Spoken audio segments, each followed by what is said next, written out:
लास्टला म्हणजे parents objection टाकतात की आम्ही डिसिजन आता नाही घेऊ शकत किंवा आम्ही 2-3 दिवसांनी कळवतो, तुमचा सॉफ्टवेअर तर आवडलाय आम्हाला पण आम्ही विचार करतो त्याच्यासाठी. मग आपण त्या टायमाला बर्थडे सेलिब्रेशनचं सांगू शकतो की बाबा तुम्ही म्हणजे त्याची कुठलीही आवड निवड असू दे, आपण ज्या ज्या टायमाला म्हणजे मुलांच्या ज्या काही इच्छा असतात किंवा जे मुलं ज्या वस्तूवरती बोट ठेवतात ती वस्तू आपण मुलांना लगेच प्रोव्हाइड करतो. त्या टायमाला आपण विचार नाही करत की त्यातून त्याचं नुकसान होतं की त्याला त्या वस्तूंनी बेनिफिट होईल म्हणून.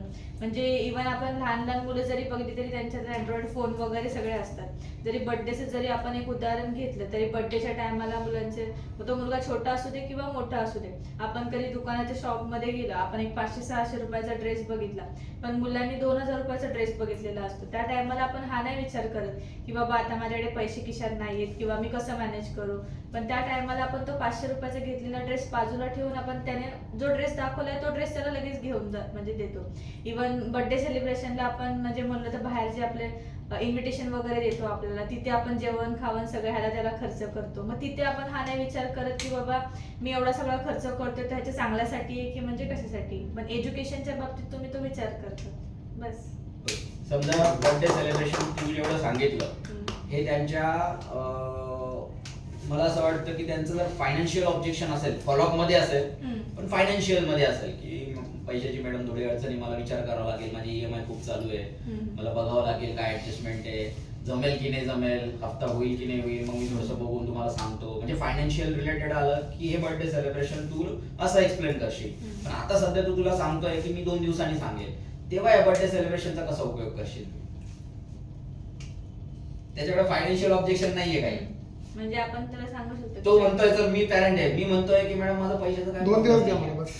त्याला आपण या टायमाला असं बोलू शकतो की मुलाचा बर्थडे आज आहे, तुम्ही त्याला असं बोलणार आहे का 2 दिवसांनी केक आणतो, 2 दिवसांनी सेलिब्रेट करू. त्या टायमाला आपण तसं तर नाही बोलू शकत.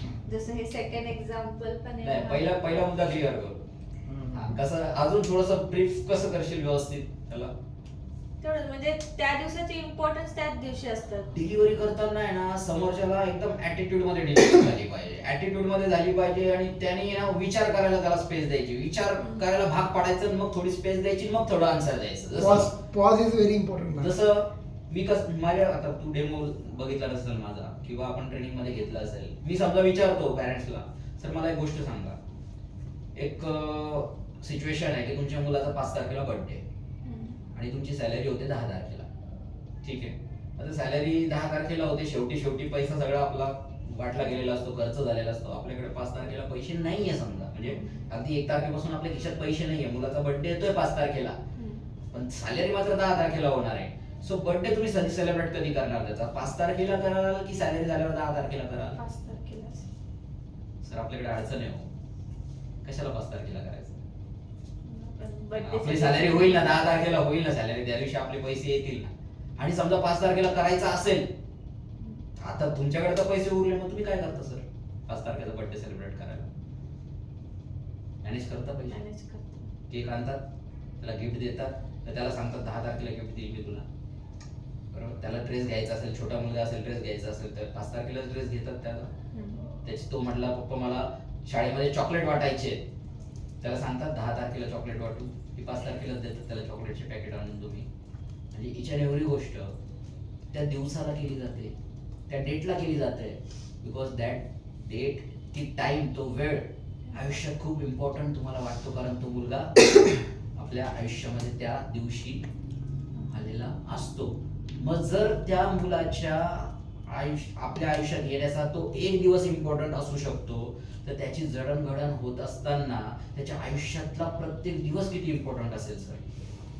आणि जर तो प्रत्येक दिवसाचं महत्व आपण त्याच्या वाढदिवसा इतकंच समजून घेतलं आणि त्याच्या आयुष्यामध्ये रोज मला काय नवीन कॉन्ट्रीब्युशन करता येईल, मला त्याचा अपयशाचा जर काही मार्ग दिसत असेल तर तो अपयशाचा मार्ग बंद करून तो यशाकडे कसा कन्वर्ट करता येईल, जर पालकांची उमेद, पालकांची जिद्द, पालकांचा मोठो जर हा राहिला ना, तर सर त्या पालकाचा मुलगा कधीच अपयशी होऊ शकत नाही.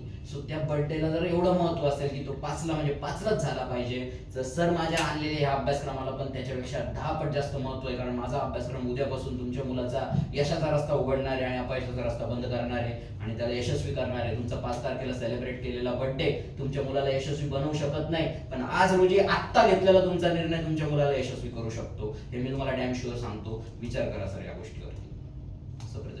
केलं तर होईल का, फरक पडेल का थोडासा. सो कोणत्या गोष्टीला कुठे आणि कसं स्किलफुली, आणि हा आवाज असाच राहिला पाहिजे, आवाज असाच राहिला पाहिजे, हा फ्लो एवढ्याच ॲग्रेशनने गेला पाहिजे. काय मत आहे सर? तेव्हा तो पॅरेंट्स तुम्हाला काहीतरी व्हॅल्यू करेल तुमची, तेव्हा तो नाही तर तो तुम्हाला. आता हीच गोष्ट जर तुम्ही एकदम सर ते 5 तारखेला बर्थडे असतो, आपण कधी करतो बरं मुलाचा बर्थडे? नाही 5 ला करतात, 10 ला नाही करत ना सर आपण, घेतो ना, नाही घेतात, करत. पैसे घेत मग सर तसंच ते याला पण महत्व आहे ना सर. हाय सर, तो सांगतो तुम्हाला हे तुम्ही. पण करून घेतात. So way of pitching, way skill हे ना तुम्हाला आलंच पाहिजे या सगळ्या हँडलिंग मध्ये. तेव्हा तुमचे डेमो तुमचे जागेवर विराम होतील. हे बोलल्यानंतर पॉज घ्यायचा का सर? त्याला प्रश्न विचारा ना, पहिला प्रश्न शांततेने विचारा प्रश्न. आणि थांबा. सुरुवात शांततेकडनं सुरू करायची, हम्म. एकदम काम डाऊन प्रश्न विचारायचा आणि हळूहळू ऍग्रेशन मध्ये जायचं.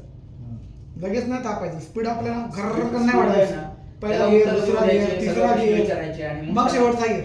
हा टॉप गिअर मध्ये direct top gear top gear मध्ये तो टाकला. म्हटलाच पाहिजे की करा. सर ठीक आहे, हरकत नाही काय. नाहीतर कपिल दासगुडे व्हायचा टॉप गिअर तो बोलायचा नाही. दुसरा दिसला ते पण पाहिजे. सेमच आहे. म्हणजे महाशिवरात्री आणि चतुर्थीच्या दिवशी म्हणजे नॉर्मली जर आपण मंदिरात कुठे वगैरे जात असेल तर नॉर्मली दर्शन घेऊन बाहेर येतो. तो वायराडी पिढे खातो. आपण पिढे खातो म्हणून प्रसाद घेतो. महाशिवरात्री आणि चतुर्थीच्या टायमाला जेव्हा गर्दी असते तरी आपण तिथे रांगेत जाऊन उभे राहतो. का तर तो दिवस इम्पॉर्टंट